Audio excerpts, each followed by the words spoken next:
Hello and welcome back to my channel. My name is Hannah and this is Jar of Fireflies. Here I make videos all about my life as an Orthodox Jewish homeschooling mother of 3. And today I'm going to be answering some of your questions. All right, so the past couple of weeks, I got a bunch of really good questions in the comments, as well as a bunch of questions that have come up over and over and over again. So I wanted to go ahead and just answer these all together in one video because they were also a bit much to type out in a comment, most of them. So anyhow, that's what we're going to do today. So let's dive right in. Okay, question number 1. If an Orthodox Jewish woman is divorced or widowed, does she still cover her hair?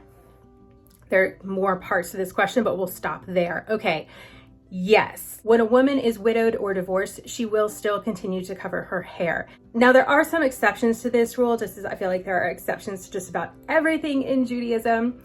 For example, if a woman thinks that it will be too hard for her to date and find a new husband, then she can talk to her rabbi about not covering her hair. Everyone who I can think of offhand right now who is divorced or a widow that I can think of, they all do still cover their hair. Okay, the next part of that question was, is divorce allowed in your religion? Yes, it is. Divorce is allowed in our religion. It does say also in the case of a non-abusive relationship. And as far as I know, you can get divorced for any reason. It doesn't have to be an abusive situation or something like that. It can be whatever people get divorced for. Okay, the next question. What are the modesty rules concerning married and unmarried women and children as well? Okay, and then she was saying like what should be covered and things like that. Okay, so as far as what age a boy or girl starts dressing modestly, that's kind of up to the family and the family's tradition. So like in my house, my daughter is 6 and she still will wear short sleeves or shorts or things like that. However, she has started making the decision that she would prefer to wear longer sleeves most of the time and longer skirts most of the time. She still has shorts and short sleeves. She's wearing short sleeves today, but she's also wearing a maxi skirt. So it's totally, for us, it's up to her. By the time she's 13, then she's required. And for boys at 12. But yeah, so for boys, it's 12. For girls, it's 13. Generally, families have an earlier age that is traditional for them. The youngest that I've ever heard is 3. And that's not something super common, at least where I live. But there's definitely communities where 3, that would be like the standard. Okay, so the bare minimum requirements are basically that we cover our collarbones. So that's where we usually see like a higher neckline. And then that we cover our elbows. So that's why I'll add like a shell to a short sleeve shirt like I'm wearing now. And then that we cover our knees. And then for women also, we don't wear pants or shorts. So we are wearing skirts or dresses. Pants or shorts are considered men's clothing. So she also asked in here if I'm more modest due to personal preference than I should be. So there's not like, I don't feel like there's so much like more modest than I should be. I personally prefer floor length skirts, like more maxi length things. Just because I'm only required to wear a knee length skirt doesn't mean that I'm doing more than I should by wearing a maxi skirt, if that makes sense. You know, in that sense, wearing long sleeves would be doing more than I should, but I wear long sleeves as well. And I don't feel like I'm being overly modest by doing any of those things. It's extremely common for Orthodox Jewish women to always wear some sort of stockings, even just like a very thin, like sheer stocking. Personally don't do that. I've dabbled in that. I've tried it here and there. It's not my thing. I don't really love doing that. Sometimes I flip back and forth and I do it, but like in general, like I don't like it. I like to be barefoot and I like to wear sandals. Y'all see my videos. I love to be barefoot. There are many Orthodox Jewish communities though, where that would really not be acceptable. Luckily where I am, people kind of do their own thing and it's totally acceptable here in my community and nobody looks at me funny because I don't have stockings on. But again, stockings are not required, but it's a very common stringency that's widely accepted in Orthodox Jewish communities across the world.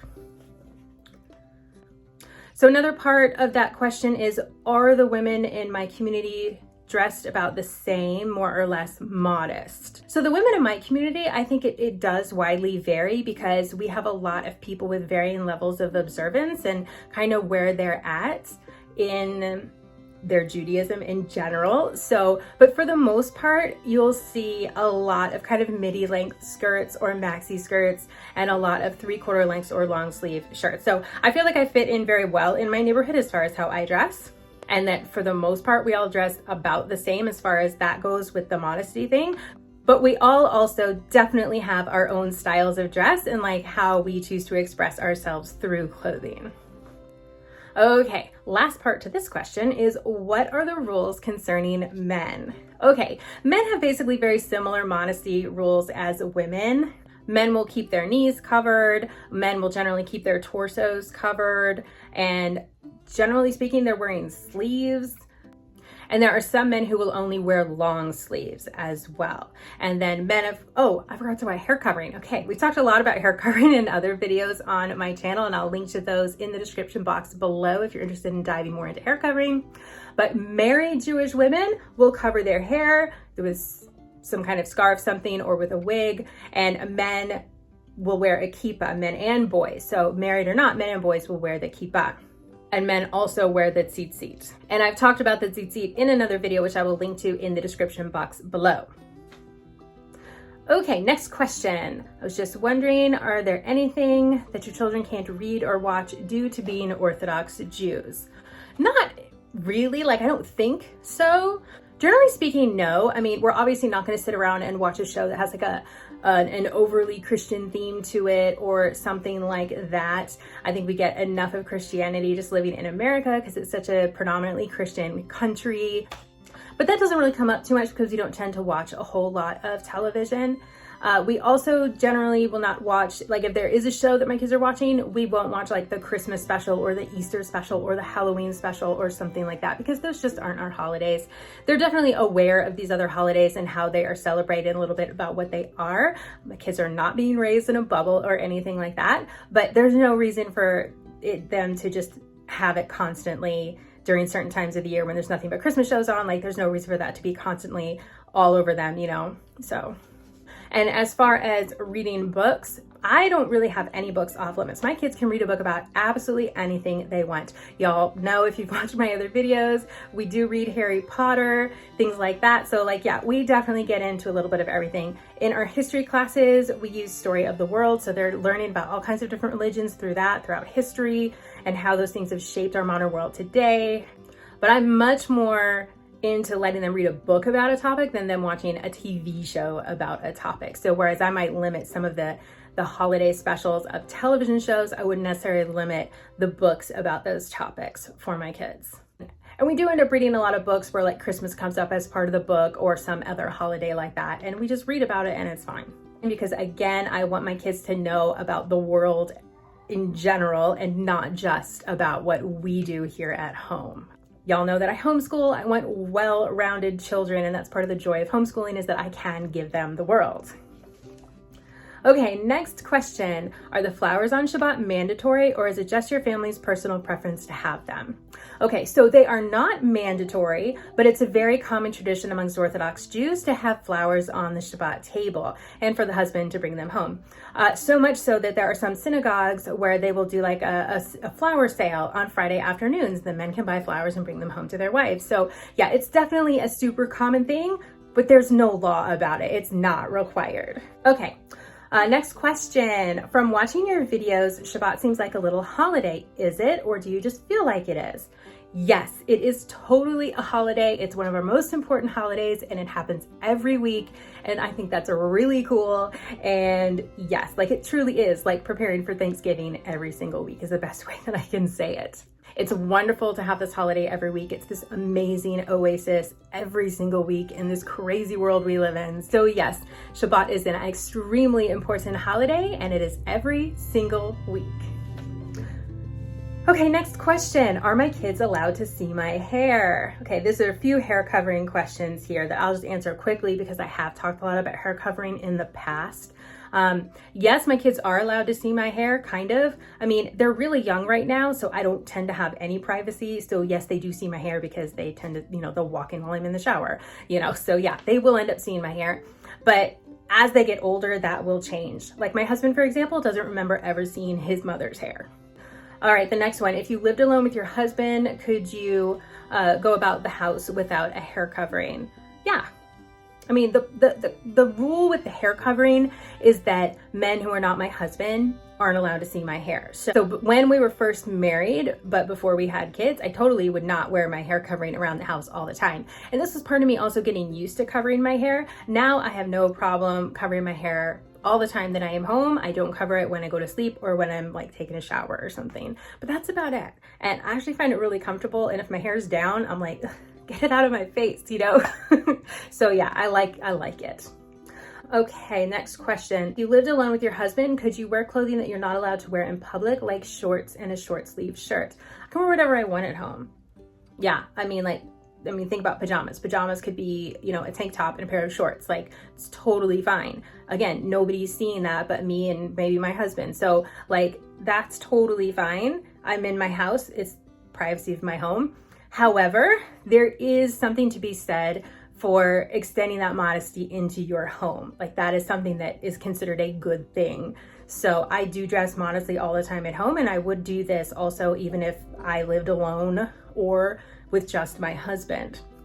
You also never know when someone's just gonna stop by, and it's nice to just be able to walk and open the door and already look like this. So, okay, food question, cooking. All right, can you use vegan cheese and meat? Yes, we can. I'm actually doing that for dinner tonight. I'm making a King Ranch chicken macaroni and cheese, and I'm gonna be using a vegan sour cream in there, some vegan cheddar cheese stuff, like some kind of vegan cheddar cheese product, and I'm going to be using chicken in that, which is considered meat to us. So yeah, totally permissible. I tend to do most of my baking and things with vegan butter replacements and things like that, vegan milk replacements, so that we can have those along with our meat meals. So yeah, that is no problem at all. Ooh, let's talk about kids and stuff. Okay. Are you allowed to use any sort of birth control or contraception? Yes. Birth control is commonly used in our community for different times during women's lives. Maybe you've just had a baby and you don't want to have a baby for another couple of years or whatever. You just want to put that off, or maybe like whatever reason you have for wanting to be on birth control. That's never been a problem for anybody that I know.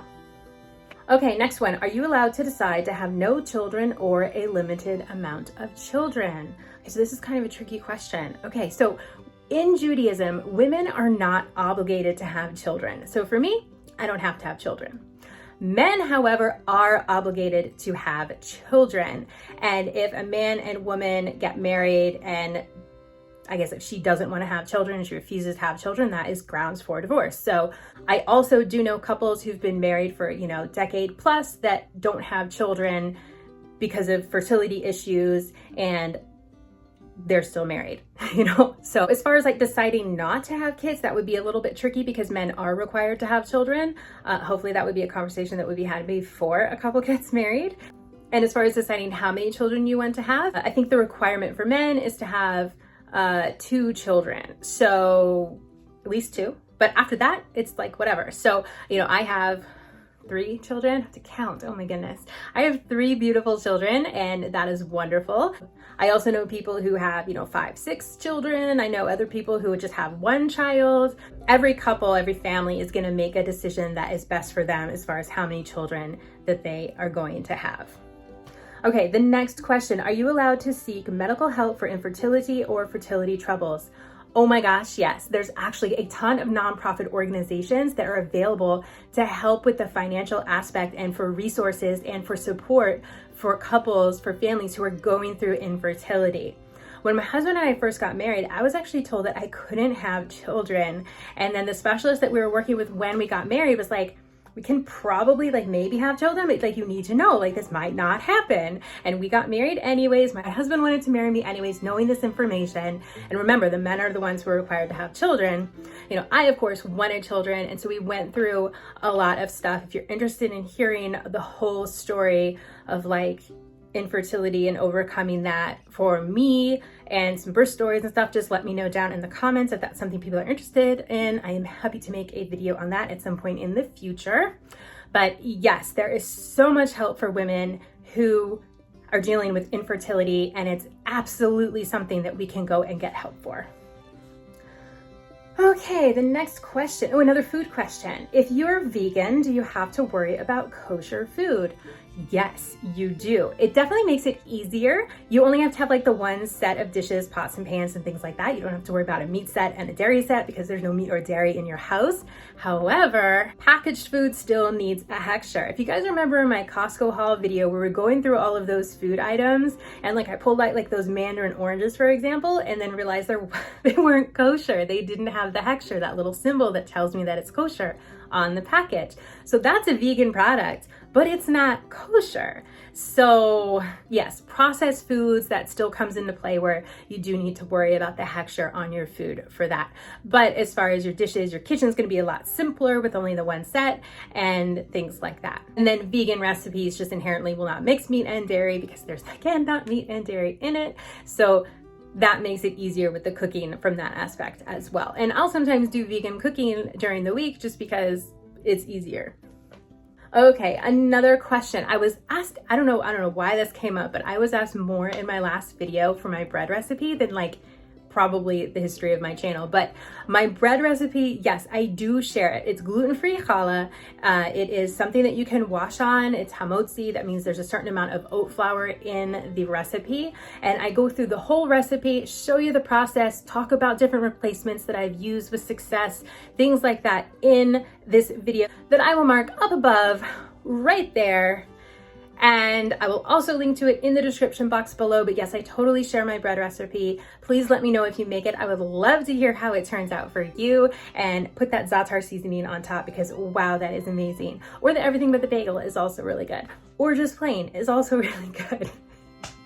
But I go through a whole bunch of stuff in that video about how to make the bread, and the recipe is there and everything like that. Okay, next question. Why do we pray out loud? Okay, so we pray out loud because we need to hear what we say. There's more to it, like there's some deeper stuff also, but generally speaking, we need to hear what we say. In particular, the Shema, because the Shema prayer is specifically stated in the Torah that we should say it out loud. So generally all of our prayers, we are saying out loud. We're moving our lips and we're speaking with a voice that we can audibly hear. It doesn't mean like my neighbor over there has to hear, or, you know, if my husband's even sitting next to me, he might not hear, but I can hear. Now, the exception to this is the Amidah, also called the Shemona Esrei prayer. This is the prayer that we say standing up, and that prayer we will move our lips, but we will not make a sound from our lips.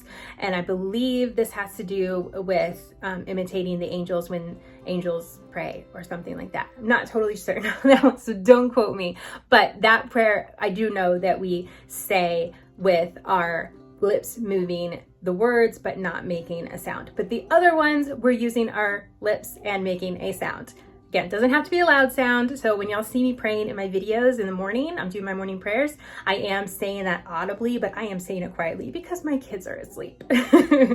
Okay, here is another question.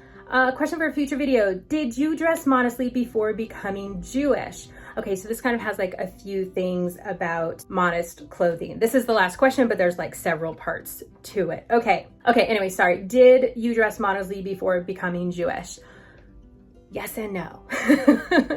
Okay, I was not Jewish. I did not become Jewish until I was 30. So I had a lot of life before then. I grew up a swimmer. I was a triathlete. So I was a lifeguard. So there were definitely times in my life where I 100% dress not to a modesty standard that I choose to dress by today. I would say that overall I was just sort of like by society, like general society standards in America, fairly modest. You know, I never really wore like super short skirts or, you know, very revealing tops, things like that. I mean, we're all young. We're all young sometime. So there are a few exceptions to that. But generally speaking, for the most part, yes, I did tend to dress fairly modestly, reasonably modestly. Like, I don't even know how to, that's like a tough one to answer.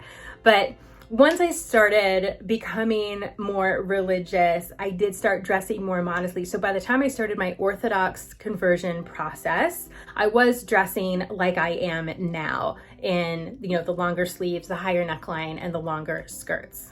And so of course I dressed that way all through my Orthodox conversion process as well.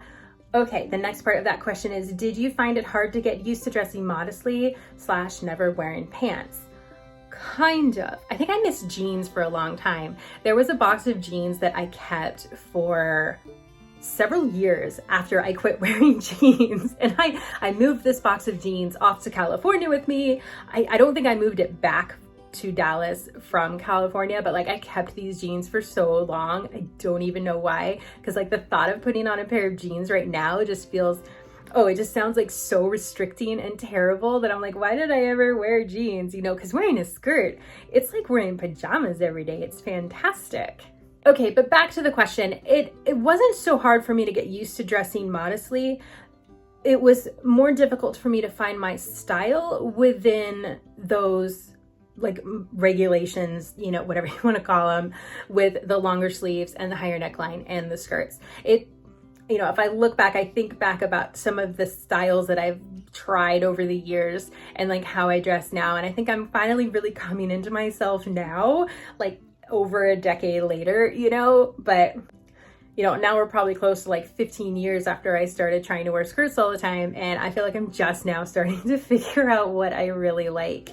But we also change over time with our styles anyways. I don't think any of us really probably dress exactly the same as we did, you know, 15 years ago. Maybe some of us do. I don't know. I still love a good t-shirt. That's never gonna change. Okay, the next part of that question is, did you need to relearn how to do certain things in order to adjust to a long skirt? No, I don't think that I did. I mean, there's a few things that I might do less of now, like cartwheels, but I'm also like a bit old for cartwheels. Not saying that you can't do a cartwheel at my age. I'm just saying, like, for me personally, it's not my thing anymore. But I totally will go swimming in a skirt. I will go running in a skirt. Oh, here's a picture of me at a race. I ran 50 miles dressed completely modestly. Let me show you this. Okay, so in this first picture, I am at Death Valley National Park. We are running in the Badwater Ultra Marathon. I am crewing for my friend who's running the race. I didn't run the whole thing, but anyways, you can see I'm wearing a long skirt. It is made out of like a athletic material, and then I'm wearing some sleeves underneath my short sleeve t-shirt, and they're cool sleeves, so they actually keep me cooler there in Death Valley in the summer. I'll also add that it was probably 115, 120 degrees in this photo, and I felt perfectly comfortable in these clothes. Here is another race where I am dressed modestly. This one is somewhere in Texas. That's all that I can remember about this one. It's another ultra marathon, so probably like 50 miles. And you can see that I'm wearing a long sleeve shirt in this one that has a nice high collar, so my shirt is totally modest. And then I'm wearing that same long skirt. Now I'm wearing a hat, and that's not to be a hair covering in either one of these photos. It's just to keep my hair out of my face and the sun out of my eyes. I was not married in these photos. So if I was running today, I would wear a covering that would cover my hair as well. So yeah, I feel like I can still do absolutely anything in a skirt.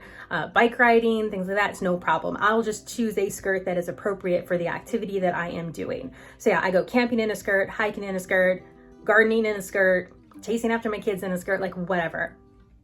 It all works.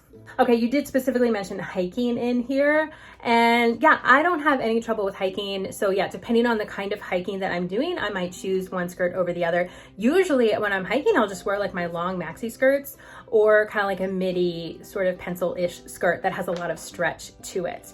So any of those really work out well. I recently found this really awesome brand that I got for running in and going for walks with the dog and things like that, more of like an exercise skirt. I will link to that in the description box below as well. It's a fabulous brand. They're not sponsoring this video or anything, but I just want you guys to know about it because I really enjoy their modest clothing. Okay. Oh my gosh, that's it. That is all the questions. If you guys want me to do another Q&A, I will start a little Q&A thread down there. I won't do it for probably another month or so, but you can drop your questions down there and I will just write them down and hang on to them until I do the next Q&A.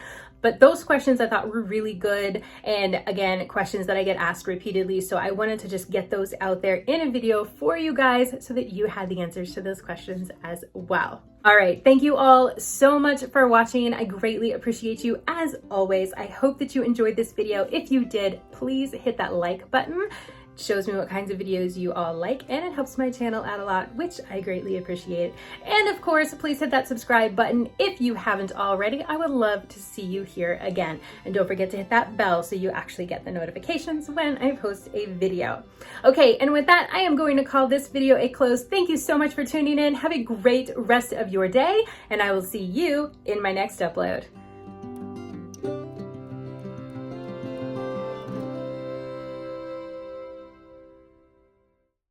On like we color, which I've talked about in another video, which I will link to in the comment, or you know, just like a very like,